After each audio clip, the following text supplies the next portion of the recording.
खरं जे अमरावतीमध्ये ज्यांनी लोकसभा ज्यांना हार पत्करावी लागली ते काही ती हार पचवू शकले नाही आहे असं आम्हाला वाटतं आणि उगाचच अमरावतीचं वातावरण खराब करण्याचा प्रयत्न करत आहेत. अमरावती हे राष्ट्रसंत तुकडोजी महाराज आणि गाडगे महाराजांची जन्मभूमी कर्मभूमी राहिलेली आहे.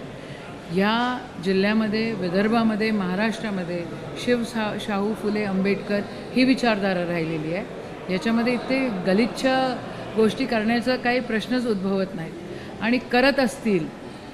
आम्ही सगळे काँग्रेसची लोक आहोत, आम्ही गांधी विचारांनी चालणारे आहोत आणि याचा अर्थ असा नाही की आमची तुम्ही परीकाष्ठा बघाल.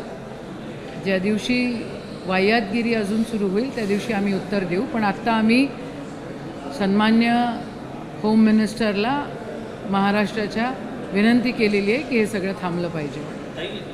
जर आपण पाहिलं तर अमरावती एक इंडस्ट्रियल हब आहे. सातत्यानं जर असं काही घडत राहिलं तर आधीच तर लोक बेरोजगाराची संख्या मोठ्या प्रमाणात आहे. उद्योगपती जे आहेत ते उद्योग कमी होण्याची शक्यता आहे. अशा परिस्थितीमध्ये सातत्याने होणाऱ्या दंगली कशा नाही, मागच्या काळामध्ये जे लोक निवडून गेले त्या लोकांनी भरपूर तिथले जे इंडस्ट्रियलिस्ट असतील, MIDC आहे, वेगळे उद्योग जे आले होते त्या लोकांना भरपूर त्रास दिला. काही कॉन्ट्रॅक्टर्स आहेत, स्कायवॉकचा विषय त्यांनी अर्धवट सोडलेला आहे कारण या बयानी भरपूर त्रास त्या ठिकाणी दिलेला होता. हर्मन इंडस्ट्री आलेली होती, तिथला तो मालक जो आहे तो मरून गेला या लोकांच्या त्रासामुळे.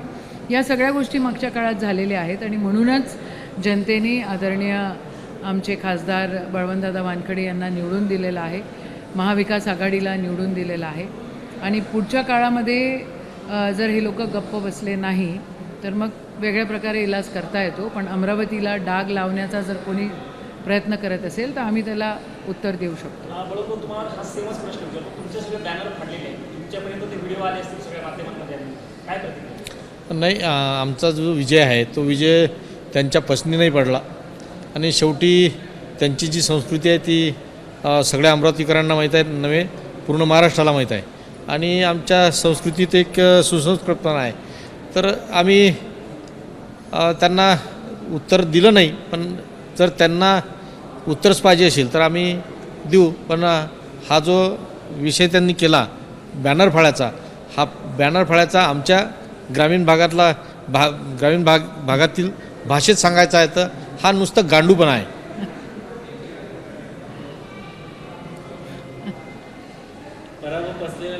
पराभव पसलेला नाही. बघा, दुष्काळाचा वेळ आहे. आत्ता जे लोक सत्तेत आहे त्यांनी दुष्काळाकडे लक्ष दिलं पाहिजे, पण त्याच्यावर दुर्लक्ष होत आहे. आणि आतिषबाजी ठीक आहे, केली पाहिजे, चांगलं आहे. आम्ही असतो त्यांच्या जागी तर आम्हालाही आनंद झालाच असता. पण संविधानाच्या आड कोणी येत असेल आणि सर्वधर्म संभावाला कोणी तोडण्याचा प्रयत्न करत असेल तर आम्ही पण त्याला उत्तर देण्यास तयार आहोत. यशोमती अमोल मेटकरांनी विधान केलेलं आहे की ते ट्विटही केलं आहे, त्यांनी प्रतिक्रिया दिलेली आहे की लवकरच विजय वडेट्टीवार भाजपमध्ये जाणार आहे. अमोल विचारून काय विजय वडेट्टीवार निर्णय घेतील अशातला भाग नाही आहे. विजय वडेट्टीवारांना जेवढं आम्ही जाणतो अतिशय कणखर व्यक्तिमत्व आहे, मोठी ताकद ठेवणारे आहे आणि काँग्रेसचे चांगले कार्यकर्ते आहे, नेता आहे. ते आहेत आमच्यासोबत आणि उद्याही ते आमच्यासोबत राहणार. अमोल मेटकरांनी स्वतःचा पक्ष बघावा आणि त्यांच्या पक्षामध्ये काय दिवे लागतात ते त्यांनी बघावं. आमच्या पक्षाकडे बघण्याची काही गरज नाही आहे. त्यांच्याच पक्षाने मंत्रिपदासाठी अडवून बसलेल्या कॅबिनेटसाठी एकीकडे म्हणायचं की आम्ही मोदींच्या हात बळकट करण्यासाठी पुढे येतं, दुसरीकडं अशा पद्धतीचं तुटप्पी वागणं वाटतं. नाही, जे लोक सत्तेत आहे ते लोक यूज अँड थ्रोची पॉलिसी इम्प्लिमेंट करतात आणि त्यांनी मागच्या काळात देखील ते केलेलं आहे. याही काळामध्ये अजितदादा आपल्याला जेव्हा दिसत आहेत त्यावेळेला खरोखर वाईट वाटतं की दोन मोठे पक्ष त्यांनी तोडले फोडले. कशासाठी? घरं फोडली आणि साध्य काय झालं?